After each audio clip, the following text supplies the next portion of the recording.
किस पाप के कारण स्त्री समय से पहले ही विधवा हो जाती है? नमस्कार दोस्तों, भगवान विष्णु और मां लक्ष्मी क्षीर सागर में शेष नाग की शैया पर बैठे हुए थे। तब माता लक्ष्मी के मन में जिज्ञासा हुई और उन्होंने भगवान श्री विष्णु से प्रश्न किया, हे प्रभु, किस कारण से एक स्त्री समय से पहले विधवा होती है? ऐसा वह कौन सा पाप है जो एक पतिव्रता नारी को भी विधवा बना डालता है? क्या स्त्री के विधवा होने के संकेत पहले से मिलते हैं तथा स्त्री का वह कौन सा अंग है जिससे यह पता चलता है कि स्त्री विधवा होगी या नहीं? इस प्रकार से प्रश्न पूछने पर भगवान विष्णु कहते हैं, हे प्रिय, तुमने उचित ही प्रश्न किया है। यह सत्य है कि कुछ स्त्रियों के भाग्य में जल्दी विधवा होना लिखा हुआ होता है, चाहे वह पतिव्रता ही क्यों ना हो।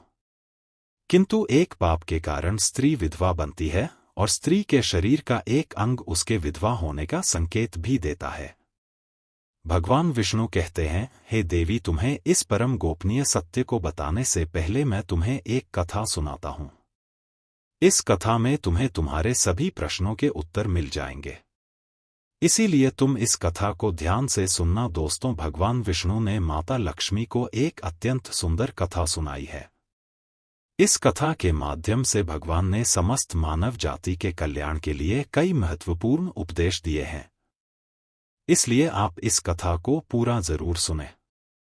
इस कथा को आधा अधूरा सुनना पाप माना जाता है। तो चलिए शुरू करते हैं। दोस्तों, एक समय की बात है।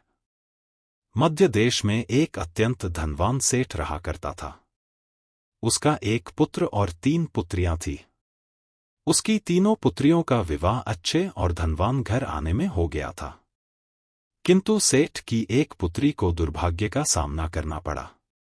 उसकी एक पुत्री विवाह के कुछ ही वर्षों के बाद विधवा हो गई और अत्यंत दुख में जीवन बिताने लगी। उस विधवा स्त्री का नाम था सुकन्या। सुकन्या अत्यंत सुंदर, गुणवान और पतिव्रता नारी थी, किंतु उसके भाग्य में जो अशुभ लिखा हुआ था वही उसके साथ घटित हो गया। सुकन्या के पति ने विवाह के समय केवल सुकन्या का सुंदर रूप और उसके पिता की धन संपत्ति देखी थी, जिस कारण से उसे भी जल्दी ही शरीर का त्याग करना पड़ा। बचपन से ही सुकन्या के शरीर के अंगों पर उसके विधवा होने के लक्षण दिखाई दे रहे थे, लेकिन किसी ने उस पर ध्यान नहीं दिया था। सुकन्या के पिछले जन्म के कर्मों के कारण उसे इस जन्म में विधवा होना पड़ा था। भगवान विष्णु कहते हैं, हे देवी, अब मैं तुम्हें सुकन्या के पूर्व जन्म की कहानी सुनाता हूं, उसे तुम ध्यान से सुनो। सुकन्या का पिछले जन्म में एक ब्राह्मण के घर पर जन्म हुआ था। उसका नाम था कलावती।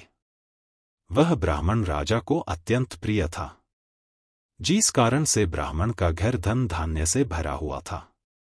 उसके पास बहुत सारी धन संपत्ति थी, जिससे ब्राह्मण बहुत ही उन्मत्त और गर्विष्ठ बन गया था।